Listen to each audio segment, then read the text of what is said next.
नमस्कार दोस्तों, स्वागत है आपके अपने YouTube चैनल संस्कृत अड्डा पर।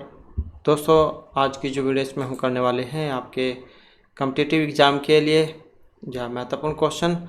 और आज की वीडियो में हम यहाँ पर जो 10 रूपक जो है उसके अंतर्गत जो आपकी पंच अर्थ प्रकृतियाँ, संधियाँ या ये जो आते हैं इनको आज की वीडियो हम यहाँ पर करने वाले हैं।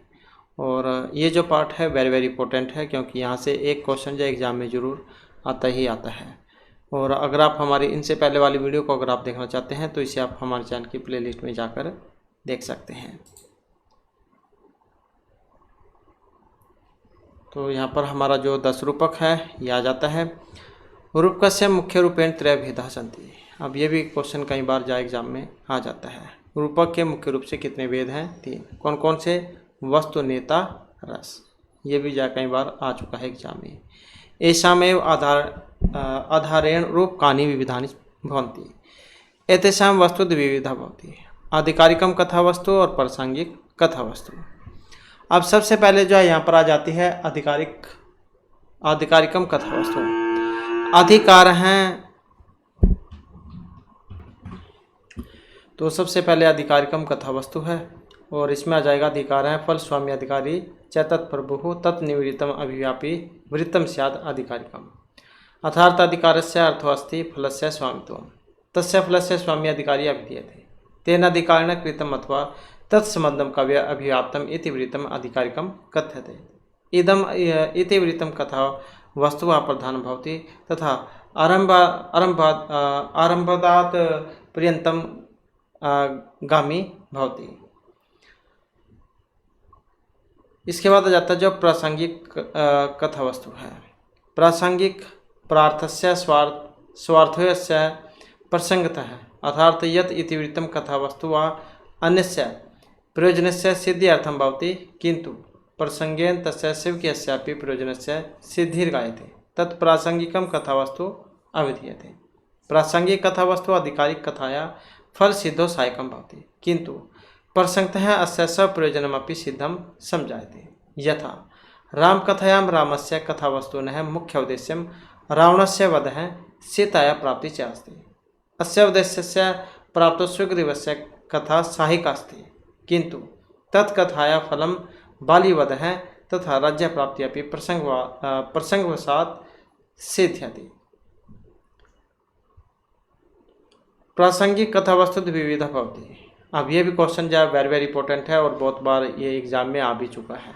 हाल ही में भी आया था, ये यूजीसी नेट का एग्ज़ाम था और जो अन्य जो एग्ज़ाम है उसमें भी कई बार जो है क्वेश्चन आ चुका है।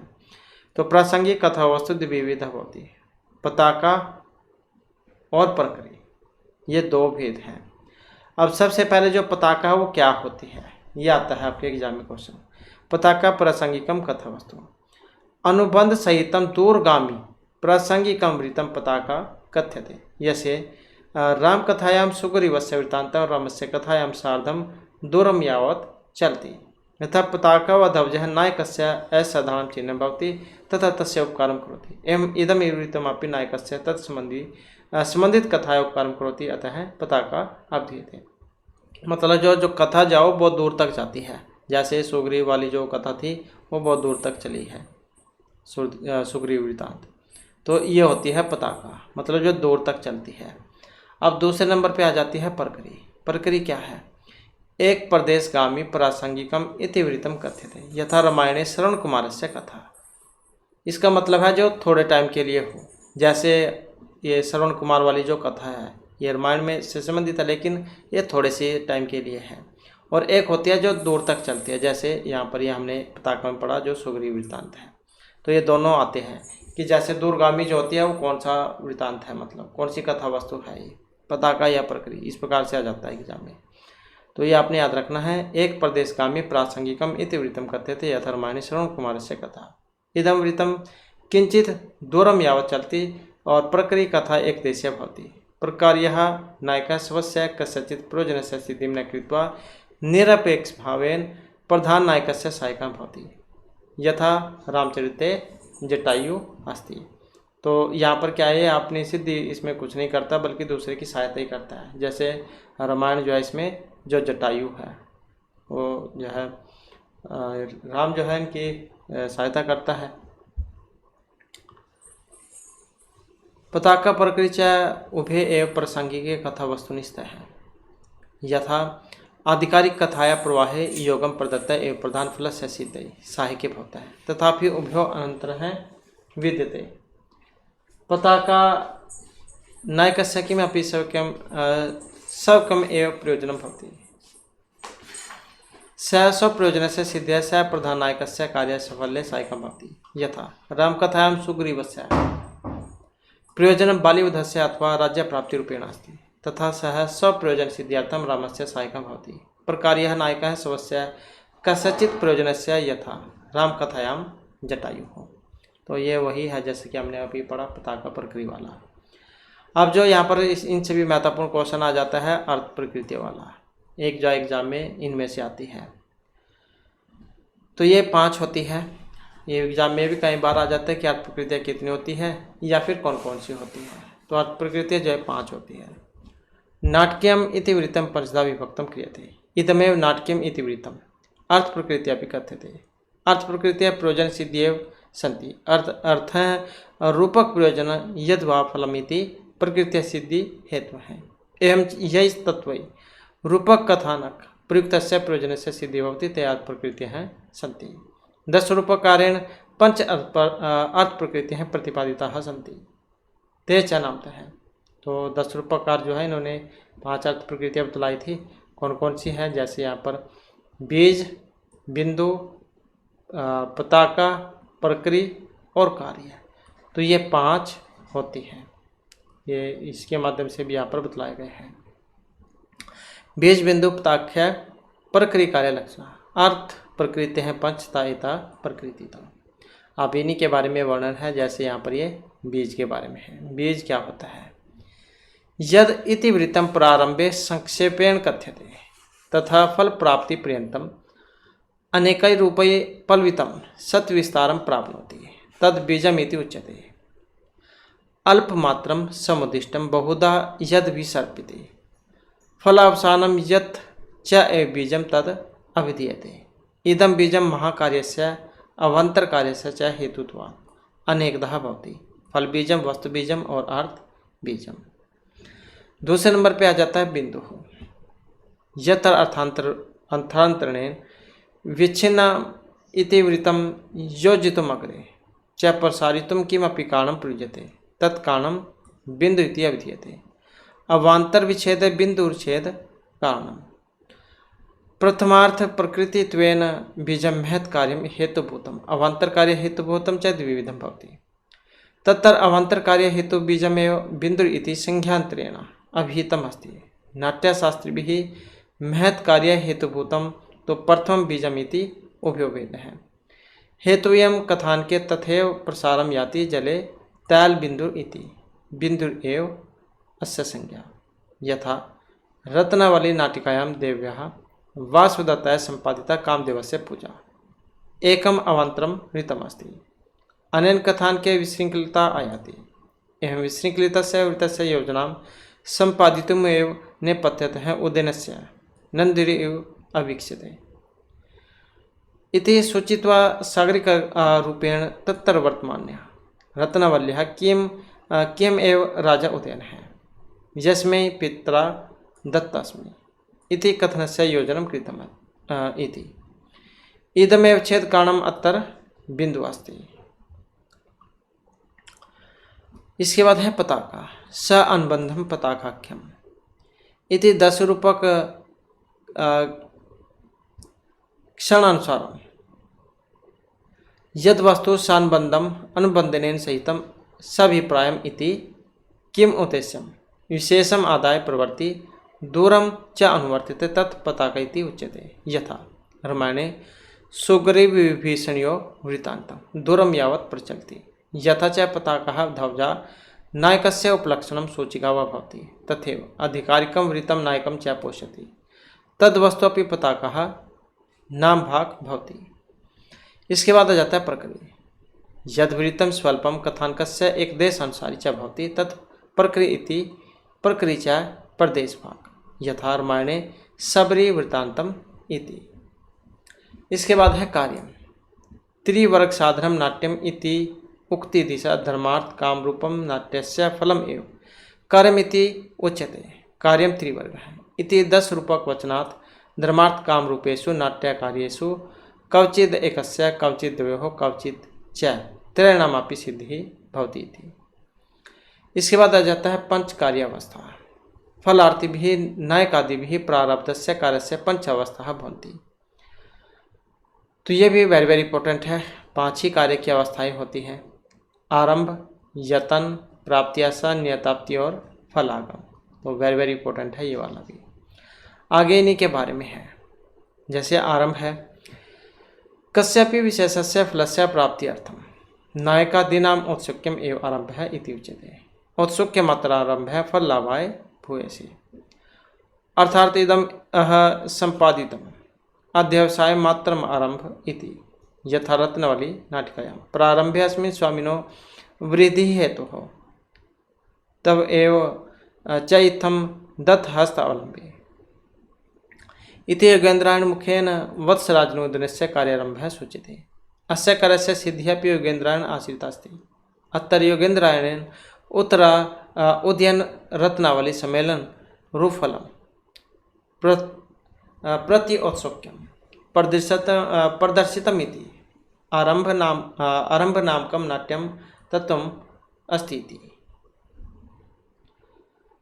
यत्नः प्रतनीति उच्यते। नायकादिभिः चिन्तस्य फलस्य प्राप्तो तद प्राप्ते तवरेह यह उपाय है योजनाबद्ध व्यापार है चेष्टा विशेषता वा क्रियते स प्रतनीति उच्यते। यतन प्रयत्न किसी काम को के लिए जो होता है। प्रयत्न तो तत् प्राप्त व्यापार अति तवर अन्वित है। यत्र नायिका वा स अभीष्टस्य प्राप्ते कृत प्रयत्नः भवन्ति स यतन इति अभिधीयते। यथा रत्नावल्यां सागरिका वत्सराजं काम्यते तस्य प्राप्ते च चित्रस्य लेख्यं प्रस्तौति इति। तथापि न अस्ति अन्यः दर्शनोपायः इति यथा अलिख्य यथा संहितं करिष्यामि इति। सागरिका उक्त्या यतन नाम्न्याः अवस्थायाः संसूचना जायते। इसके बाद है प्राप्ति आशा। यत्र उपायस्य अपायस्य च आशंकायाः सत्वात् फल प्राप्ति विषय एकांतिक है कश्चित् निश्चयः न जायते फल प्राप्ति संभावना उपाय अपाय यह द्वयमानः भवति तत्र प्राप्ति आशा नाम्नी नाट्यावस्था भवति। वैसे नहीं समझ में आता है प्राप्ति आशा, प्राप्त करने की आशा उम्मीद कर देते हैं जिसको। यथा जैसे रत्नावली नाटिकायां तृतीयांके वेश परिवर्तन कृत्वा अभिसरण प्राणाम सागरिकायां सत्यापि राजसः समागम उपाय यदि वासुदत्ता अगत्यम इमां को अपि न तदा समागम स्यात् इति विदूषक उक्त्या वासुदत्ता जनित विघ्न संकय समागम प्राप्ति एकांतिक निश्चय भाव दृश्यते इति यम प्राप्ति आशा नामनी नाट्य अवस्था। इसके बाद आ जाता है नियत प्राप्ति है। यथा विघ्न अभावात् फलस्य प्राप्ति निश्चिता जायते तदा नियत निशा आपति ही प्राप्ति इति व्युत्पत्तिया नियताप्ति नामनी अवस्था भवति। अपाय भावतः प्राप्ति नियताप्ति ही सुनिश्चिता। प्राप्ति आशायां प्राप्ति आशा अवस्थायां फल प्राप्तौ नायकस्य संदेहः भवति किंतु यदा फल प्राप्ति भविष्यति इति नायक मनसि निश्चय जायते तदा नियताप्ति अवस्था इति कथ्यते। उदाहरणं यथा रत्नावल्यां। तो ये जैसे यहाँ पर इसका उदाहरण दिया गया है। इसके बाद आ जाता है फलागम है। अवान्तर फल प्राप्ति पूर्वकम प्रियांतिक फल प्राप्ति फलागम फल योगा व कथ्यते। समग्र फल संपत्ति फल योग है यथोदित है।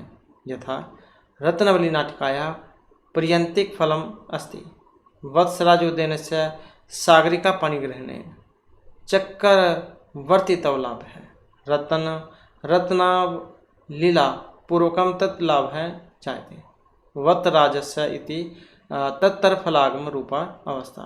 यथवा वेणीसंहारे द्रौपदः के संयमन पूर्वकम युधिष्ठिरस्य राज्य लाभीति। इसके बाद आ जाता है पंच संध्या। वेरी वेरी इंपॉर्टेंट है ये वाला भी। 5 ही संध्या होती है। कौन कौन सी? संधि शब्दस्य सामान्यर्थः सम्मेलनम् अस्ति। तो यथा बीजम बिंदु पताका प्रकृति कार्यम इति पंचार्थ प्रकृतीनां क्रमशः आरम्भयतन प्राप्त्यास नियताप्ति फलागम च इति पंच अवस्था भी एक सह सम्मेलनम जायते तदा तत्सम्मेलनम एवं संधि नामना व्यपदिश्यते नाट्य शास्त्र भी है। तो ये 5 संध्या होती हैं जो यहाँ पर बतलाई गई है। बीज बिंदु पताका प्रकृति कार्य इति पंच अर्थ प्रकृति नाम क्रमशः आरंभ यतन प्रयत्न प्राप्ति आशा नियताप्ति फलागम पंच अवस्था भी, जो 5 अवस्थाएं इनका मिलने से पंच जो संध्या है इनका निर्माण होता है।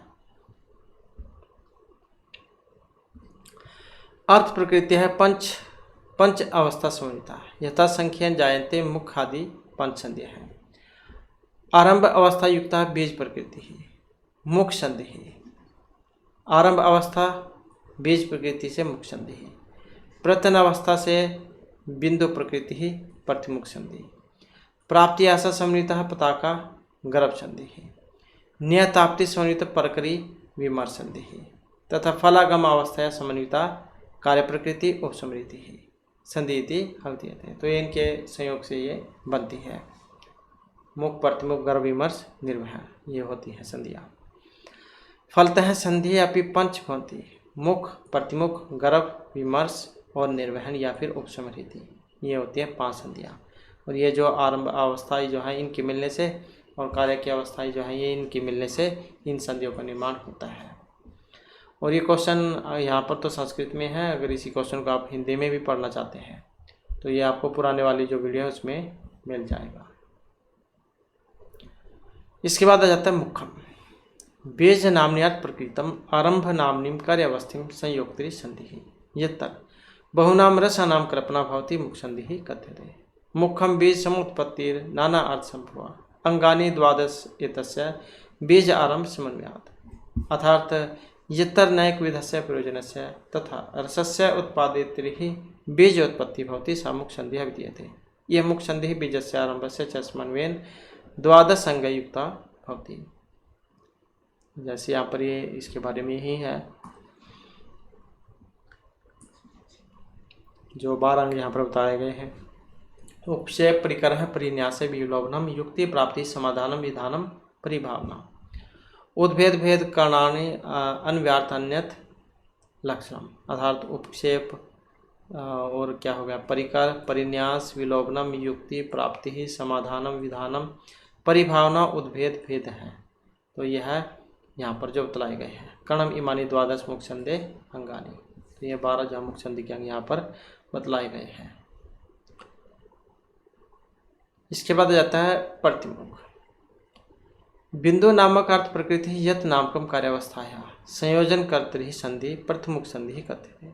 रूपस्य प्रधान फलस्य साधका यत्र गुप्त रूपेण कदापि च प्रत्यक्ष रूपेण दृष्टा भवति सा प्रतिमुख संधि भवति। लक्ष्य तद उदय भेद तस्य प्रतिमुखम भवेत्। बिंदु प्रयत्नम। तो यहाँ पर जो है इसमें ये प्रयत्न होगा, प्रयत्न अनुगमाद, यहाँ पर ये कुछ नहीं है। बिंदु प्रयत्न अनुगमाद अंग अन्य से त्रयोदश। तो इस प्रकार से है कि लक्ष्य यहाँ पर इव कर लेते हैं। लक्ष्य अलक्ष्य इव उद्भेद तस्य प्रतिमुखम भवेत बिंदु प्रयत्न अनुगमाद अंग अन्य से त्रयोदश। अर्थात यत्र तस्या मुख छंदो निविष्टस्य फलस्य प्रधानोपायस्य बीजस्य किंचित लक्ष्य रूपेण अलक्ष्य रूपेण से प्रकाशन भवति स प्रथमुख संधि अविधीयते। बिंदु प्रयत्नस्य च योगेन अस्य त्रयोदश अंगानि भवन्ति। विलासः परिसर्पः विद्युतं समनर्मणि नरम धोति प्रगमनम निरोधः प्रयोपशानम वज्रम पुष्पम उपन्यास वर्ण समाहार इत्यपि। अर्थात विलास परिसर्प विधुतम सम है नम है नरम धोति ही परगमनम निरोध है प्रयोपशानम वज्रम पुष्पम उपन्यास है और वर्ण सहा इमानी प्रतिमुख संधि त्रयोदश अंगानी। तो ये 13 अंग यहाँ पर इसके बतलाए गए हैं। इसके बाद है पताका। पताका नाम अर्थ है प्रकृति प्रत्याशा नाम कार्यावस्था च योगेन गर्भ संधि संपत्ति। अतर्पताका आवश्यकता सर्वत्र न भवति, कुत्रचित् सा विद्यमाना भवति, कुत्रापि च न एव, परन्तु प्राप्ति आशा तो अस्तित्वं सर्वथा निश्चितमेव अस्ति। अनफलं गुप्तं भवति, अतः सा गर्भसन्धिः उच्यते। गर्भः तो दृष्ट नष्टस्य बीजस्य अन्वेषणं बहु, द्वादश अंगपताका स्यात् न वा स्यात्, प्राप्ति संभव है। अर्थात यत्र बीजं कदापि दृश्यते कदाचित् नष्टं भवति, तदा पुनः पुनः तस्य अन्वेषणं क्रियते, तत्र गर्भसन्धिः भवति।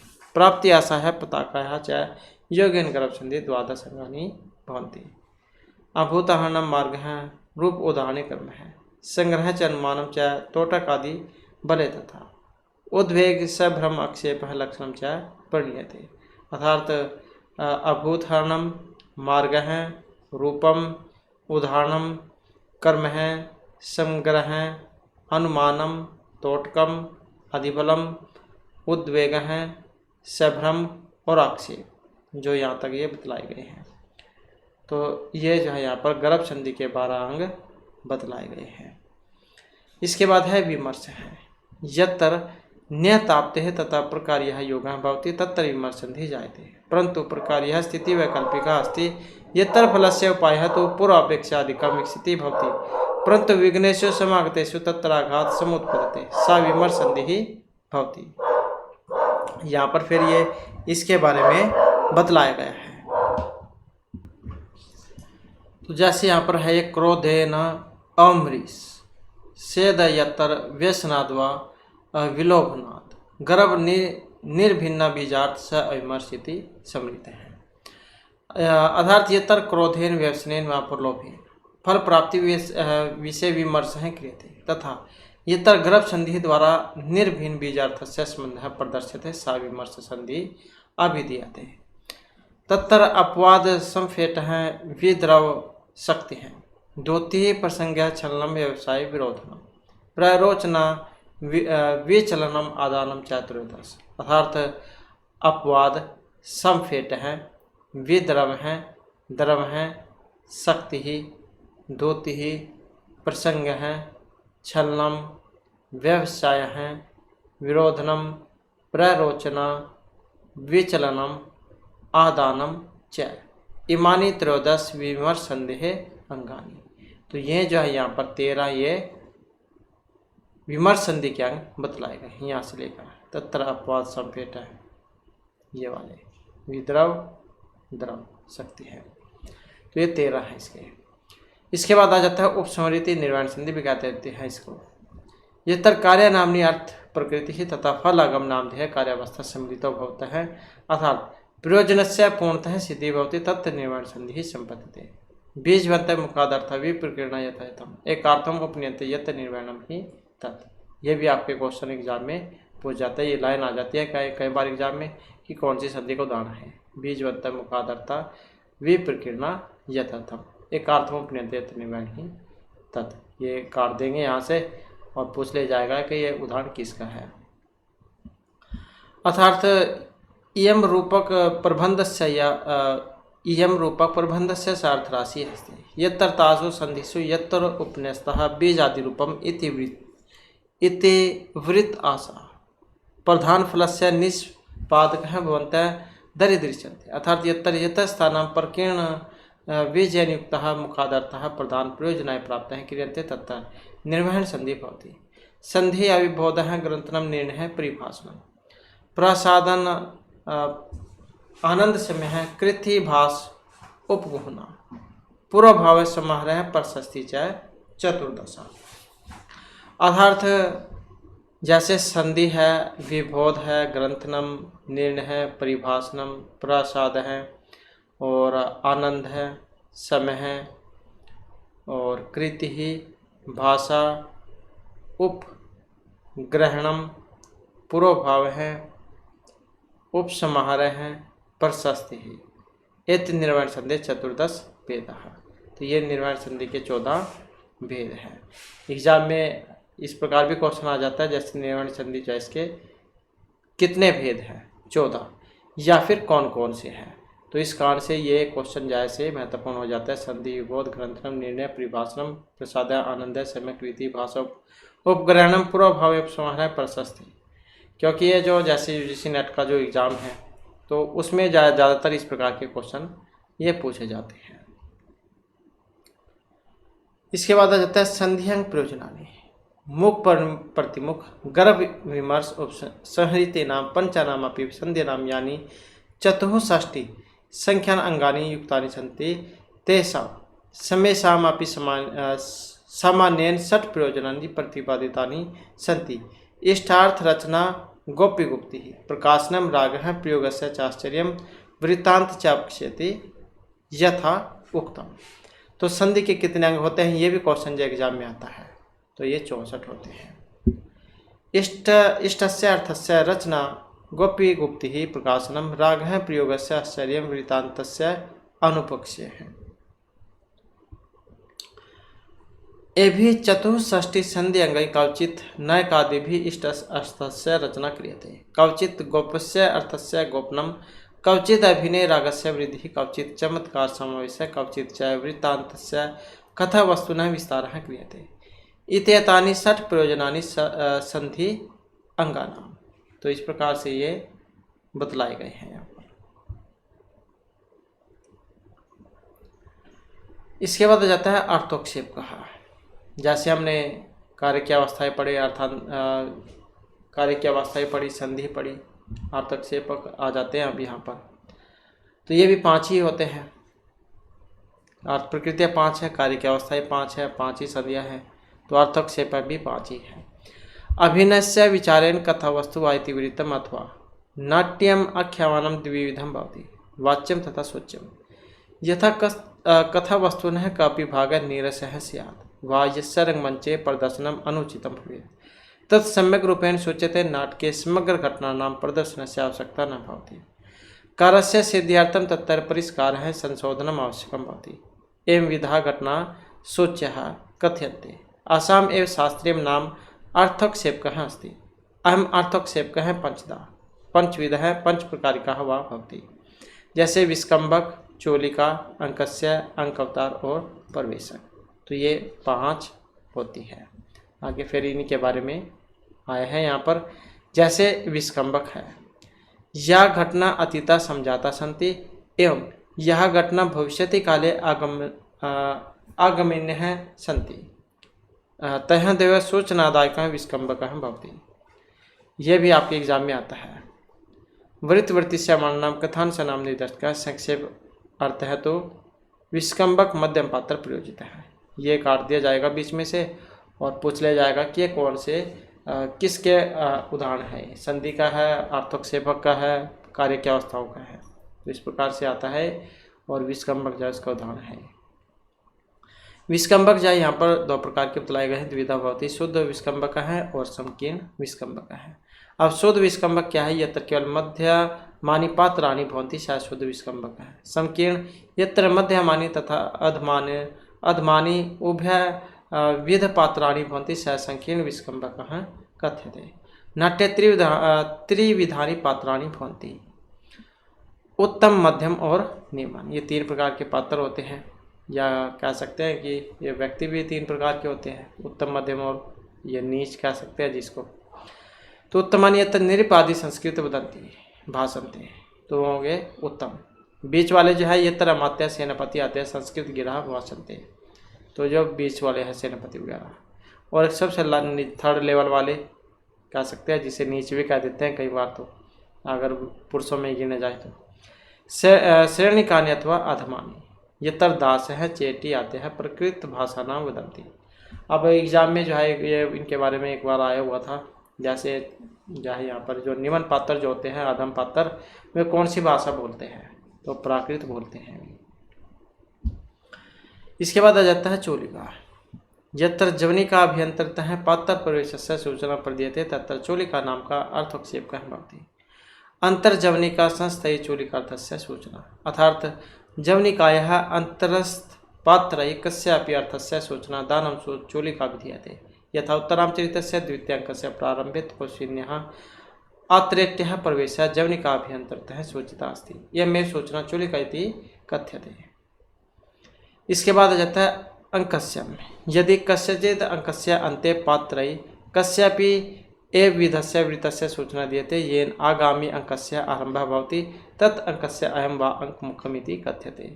अंकांत पत्रे एक अंकस्य छिन्न अंकस्य अर्थसूचनात् अर्थात अंकस्य अन्ते आगामी पात्रे असंबद्धस्य अग्रिम एव अंकस्य अर्थस्य सूचना दानकारणेन इदम् अंकस्य अवधीयते। अंक अवतार यत्र प्रथम अंकस्य वस्तुना विच्छेदं विना एव द्वितीय अंकस्य वस्तु आरब्धं स्यात् तत्र अंक अवतारः भवति।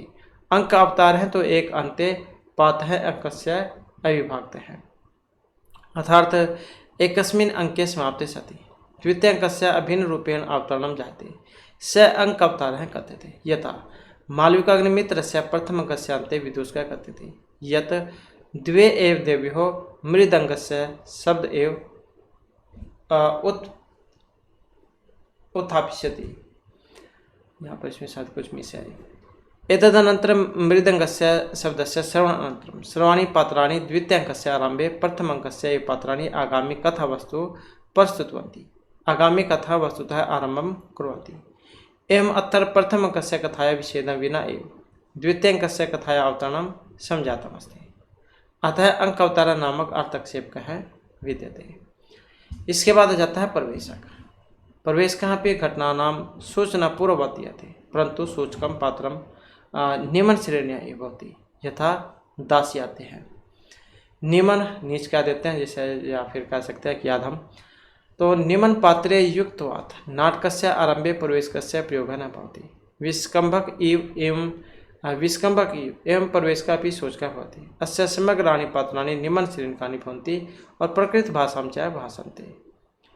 तद्वदेव अनुदात उक्त्या नीच पात्र प्रयोजितः प्रवेश अंक द्वयस्य अन्तः शेष अर्थस्य सूचकः अर्थात भूतस्य भविष्यत् अर्थस्य सूचनादायकः एकेन वा अनेकै निम्न पात्रे अंकद्वय मध्ये प्रवेशकः भवति। तो ये भी जाए आपके एग्जाम में क्वेश्चन कई बार पूछा जाता है प्रवेशक वाला, जो ये भूतकाल की और आने वाली जो घटनाओं की सूचना देती है। इसके बाद जाता है नाट्य धर्मस्य दृष्टया संवाद कथावस्तु। जैसे नाट्य धर्मस्य दृष्टया संवाद कथावस्तु त्रिविधा भवति। सर्वेषां नियतस्य एव श्रव्यम अश्रव्यम एव च अर्थात सर्वश्रवणं योग्यम सर्वश्राव्यम नियत जनैः श्रवण योग्यम नियत श्राव्यम केनापि न श्रवण योग्यम अश्राव्यम। तो सबसे पहला आ जाता है सर्वश्राव्यम अर्थात प्रकाशम। रंगमंचे पात्रे प्रदर्श्यमाने सवचरिते प्रस्तूयमाने च कथ उपकथने यद वस्तु सर्वे अपि समाजकै पात्रे वा श्रोतुं योग्यं स्यात् अतएव पात्रे सुस्पष्टतया कथोपकथनं क्रियते तत्प्रकाशमिति उच्यते यथा उक्तम सर्वश्राव्यम प्रकाशम स्यात्। इसके बाद है नियत श्राव्यम। यदि पात्र द्वारा कथितं ऋतं कतिपय निश्चिताः जना एव शृण्वन्ति तर्हि तत् नियत श्राव्यम कथयन्ति विद्वांसः। नियत श्राव्यस्य दो भेदौ स्तः जनान्तिकम और अपवारितम। अब ये भी जो एग्जाम में कई बार पूछा जाता है। यत्र रंगमंचे अन्य पात्रेषु विद्यमानेषु अपि द्वे पात्रे परस्परं तथा मंत्राणां कुरुतः यथा अन्यस्तः न शृणोति तथा त्रिपताकाकारेण अन्येषां वाणं कुर्हुः तत्र जनान्तिकम्। त्रिपताकाकारेण अन्यानां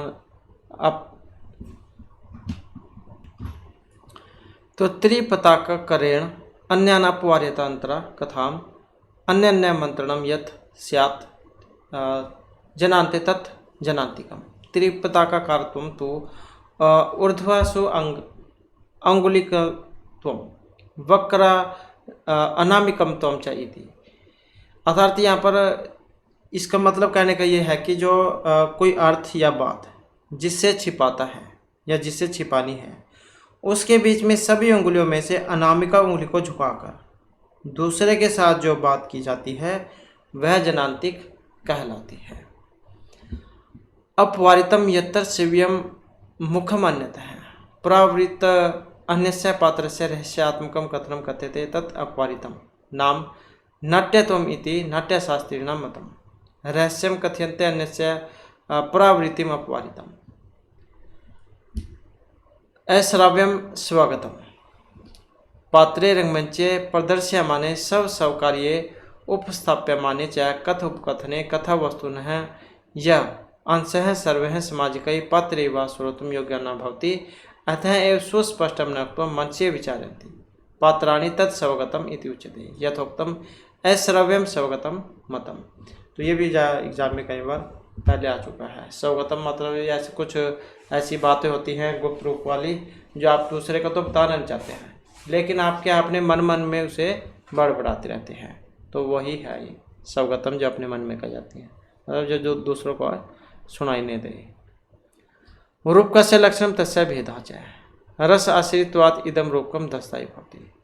अब रूपक के 10 भेद होते हैं, ये भी एग्जाम में आपका क्वेश्चन आता है। कौन कौन से? नाटकम, प्रकरण, भाण, प्रहसन, डिम, व्ययोग, समुकार, विधि, अंक और इहमरी अंक। तो ये है यहाँ पर नाटकम, मत, प्रकरणम, भाण, व्ययोग, समुकार, डिम, यह मृग, अंक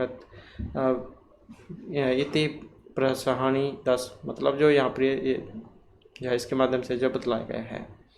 जैसे नाटकम से प्रकरणम भाण है, प्रहसनम डिम है, व्ययोग समुकार है, विधि अंग यह मृग इति है। तो ये है यहाँ पर। अब जैसे सबसे पहले यहाँ पर नाटक आ जाता है। नाट्यम नाटकस्य आरंभे कार्यस्य उद्देश्यम अनुसरतः विस्कम्भक व अंक रचितव्य। यदि कथावस्तु निरसम स्यात् तर्हि विस्कम्भकं विधातव्यः। यदि कथावस्तु प्रारंभद एव रसयुक्तं स्यात् तर्हि नाटकस्य आदि एव अंक विधानं कर्तव्यम्। अंके नायकस्य चरितं प्रत्यक्षरूपेण प्रस्तूयते तद् बिन्दुव्याप्तियुक्तं भवति, अनेकविध प्रयोजनस्य विधानं च तथा रसनामाश्रये अंके भवति। नाटके विरह व श्रृंगारः अंगिरूपेण रक्षणीयः तथा अन्य सर्वे रसा अंगरूपेण प्रदर्शितव्यः तथा निर्वहन संधि अथवा अन्ते अद्भुत रसः वर्णनीयः। इत्थम् अंकम् एव विधः भवितव्य यत् यः एकस्मै प्रयोजनाय एक दिवसस्य कार्ये समन्वितः भवेत् यत् नायकोपस्थितः भवेत्, यात्रिभिः वा चतुर्भिः पात्रैः युक्तः स्यात् तथा तानि पात्राणि अंकस्य अन्ते रंगमंचात् निर्गच्छेयुः। तो यह इस प्रकार से नाटक के बारे में आता है। नाटके अल्पाद अल्प संख्या 5 अंकाः तथा अधिक से अधिक संख्यां 10 अंकाः भवितव्याः। 5 अंकम इत वरम 10 अंक नाटकम परम। तो यहाँ पर इसका कहने का मतलब है जो नाटक जो होता है कम से कम 5 और अधिक से अधिक जो है इसमें 10 अंक हो सकते हैं। यथा जैसे वेणी संहार नाटके 60 अंकाः, अभिज्ञान शकुन्तले 7 अंकाः। इत्थं संक्षेपतः वक्तुं शक्यते यत् नाटकस्य कथावस्तु इतिहास पुराण प्रसिद्धः भवेत्। नायकः धीरोदात्तः शान्तः प्रख्यातः च भवेत्, वीरशृङ्गारयोः क अपि एकः रसमुख्यः भवितव्यः। इसके बाद आ जाता है जो प्रकरण है। यत् प्रकरणे लोकः स्त्रियं कविकल्पितं कथावस्तु इतिवृत्तं वा अमात्यः ब्रह्मण वणिजः अपि एकः नायकः भवति, यः धीरः प्रशान्तः स्यात् एव धर्मार्थे कामे च तत्परः स्यात् किंतु तस्य कार्यसिद्धौ विघ्नौ उपस्थिता भवेयुः। जैसे अथ प्रकरणे वृत्तमुत्पादं लोकसंश्रयम् अमात्य विपर्वणिकम् एकं कुर्यात् च नायकम् धीर प्रशान्तं स अपायं धर्म कामार्थ तत्परम शेषम नाटकवत् संधि प्रवेश कर स आदिकम। अर्थात ये इसी के बारे में है यहाँ पर कि प्रकरणे नायकस्य नायिका द्विविधा भवति, कुलीना नारी या फिर गणिका। कस्मिंश्चित् प्रकरणे एकमात्रं कुलीना नारी तथा वेश्या उभे भवतः, यथापि त्रिविधपि नायिकाभिः प्रकरणं त्रिविधं भवति। येषु त्रिषु प्रकारेषु यत् संकीर्ण प्रकरणं भवति तद् धूर्तपात्रे युक्तं भवति। प्रकरणे श्रृंगारस्य मुख्यः भवति, अंकाः 5तः 10 पर्यन्तं भवन्ति। इसके बाद है भाण। भाण है तो धूर्तचरितं स अनुभूयं प्रेण वा यत्तर उपवनाद एकः निपुणः पंडितः विटः संबोधिन उक्ति प्रयुक्ति कुर्याद आकाश भाषितः सूच्याद वीर श्रृंगारः शौर्य सौभाग्य संस्तवै। कि भाण तद्रूपकम् अस्ति यस्मिन् कॉपी कुशल बुद्धिमान विटा च स अनुभूतस्य अथवा अन्येन अनुभूतस्य धूर्तचरितस्य वर्णनं करोति, स आकाशभाषी द्वारेण संबोधनम् एव मुक्ति प्रत्युक्तं करोति, शौर्यवर्णनेन वीर रसस्य एवं विलासाय श्रृंगारस्य सूचना ददाति। भाणस्य कथावस्तु कविकल्पितं भवति तत्र एकैव अंकः भवति। अत्र वाचिक अभिनयस्य प्रधानता भवति। भाणं लीला मधुकरः इत्यपि कथ्यते। अतः वाचिका है व्यापार है। इसके बाद आ जाता है प्रहर्षणम। इसके बाद आ जाता है यहाँ पर प्रहर्षणम। बाणवत् प्रहर्षणम अपि दुश्चरित्रात्मकम् आकाशभाषितेन प्रत्युक्ति युक्तम भारतीय वृत्ति स्मृतं प्रहर्षणम अपि भवति। तद्वत् प्रहर्षणम त्रिधा शुद्ध व्याकृत संकर। तो ये जो यहाँ पर दिए गए हैं तीन हैं, शुद्धम विकृतम और संकरम चैति। शुद्धम प्रहर्षणम यस्मिन् प्रहर्षणे पाखंडी नाम विप्राणाम चेटा चेटी वीटा नाम च स्मायः भवति। एतेषां वेशभूषानुसारं च चेष्टाः भवन्ति तथा च यत् हास्यवचनेन स्मरितं भवति तत् प्रहर्षणं शुद्धम् इति उच्यते।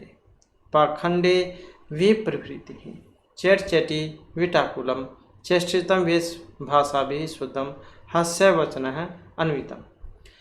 विकृतं प्रहर्षणं कामुकादि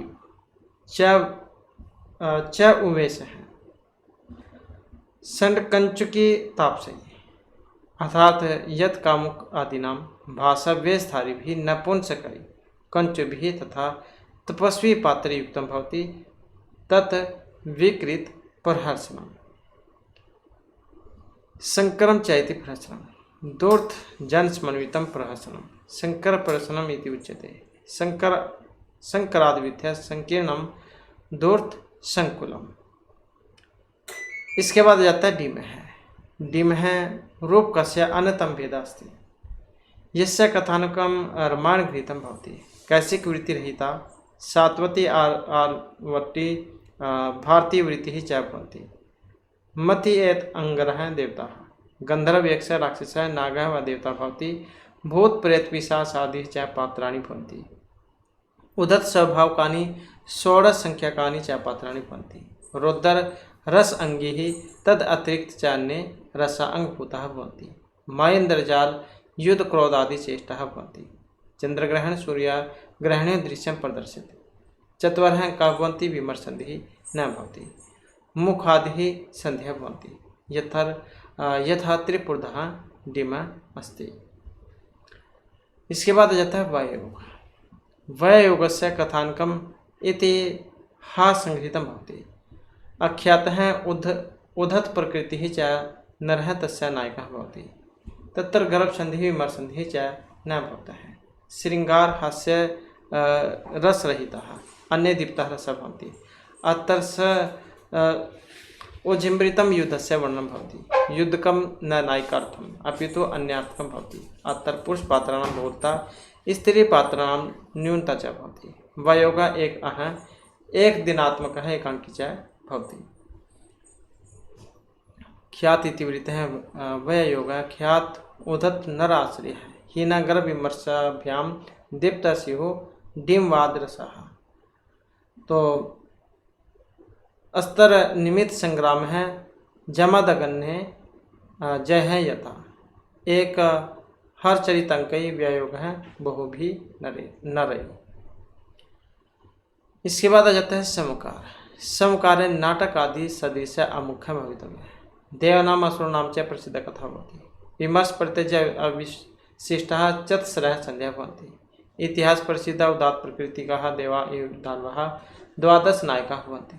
शाश्वती एवं आर्भटी वृत्तिः भवति। इसके बाद है विधि। विधि तो कैसकी वृत्तो संधि एक अंग भाणवत्। रस सूच्य तो श्रृंगार सपर्शद अपि रसनंत युक्तः प्रस्तावना आख्याद एक अंगई घातित आदि विधि एवं विधि विधातव्य दिव्य एक पात्र प्रयोजिता अर्थात भणितंब यद विद्या मुख्यम तथा निर्वहणम दिव्य संधि होता है तथा एक अंक भवति। अत्र मुख्य अंगिरस्य श्रृंगारः भवति एवं च अन्य रसांग रूपेण प्रयुज्यन्ते। इत्थम एकेन वा पात्रयुक्तेन एकेन वा पात्रद्वयेन युक्ता विधि भवति। इत्यम एकेन वा पात्रद्वयेन युक्ता विधि भवति। इसके बाद है नेक्स्ट हमारा। नेक्स्ट में आ जाता है अंक। उत्सृष्टि का अंके प्रख्यातम वृतम बुद्ध्या प्रपंचेत रसः तो करुणा स्थायी नेतारः प्रकृति न रहा। बाणावत संधि वृत्त्यंग युक्ति स्त्री परिदेवताई वाचा युद्धम विधातव्यम यथा जय पराजय। अर्थात अंके इतिहास प्रसिद्धमिति वृत्तम कविना विस्तृतम विधेयम। मुख्याङ्गिरसः कौण्डस्यः अस्ति नायकः साधारण जनः भवन्ति। बाणः इव मुखम तथा निर्वहण संधि एक एव अंकः भवति। अयं स्त्रीणां विलापेन युक्तं भवति। अस्मिन् वाक्युद्धस्य वर्णनं भवति। और इसके बाद है इहमृग। इहमृग अंकस्य कथानकं प्रख्यातं काल्पनिकं च अर्थात इतिहास कल्पनाभ्यात्मकं भवति। अत्र चत्वार अंकः भवन्ति किंच मुख प्रतिमुख निर्वहण संधिः भवन्ति। अनियमात् नरः वा दिव्यः वा नायक प्रतिनायको इतिहास प्रसिद्धो धीरोदात्त च भवतः। प्रतिनायक अज्ञान अनुचितं कार्यं करोति। प्रतिनायकः दिव्याम् अनुरक्तां नायिकाम् अपहरति। अतएव तत्र शृङ्गारभाष्यमपि जायते। किंच नायक प्रतिनायकोः सम उपस्थितमपि युद्धं कथंचित् अनिवार्यतः कविः सम उपस्थिते अपि नायक द्वारा प्रतिनायकवधे वदन जायते तद रूपम इहमृग इति कथ्यते। तो इस प्रकार से यहाँ पर ये हमारी आज की क्लास और महत्वपूर्ण क्वेश्चन थे। नेक्स्ट वीडियो इसमें हम नया जो पार्ट है उसको शुरू करेंगे। और दोस्तों हमारे साथ अंत बनाने के लिए धन्यवाद।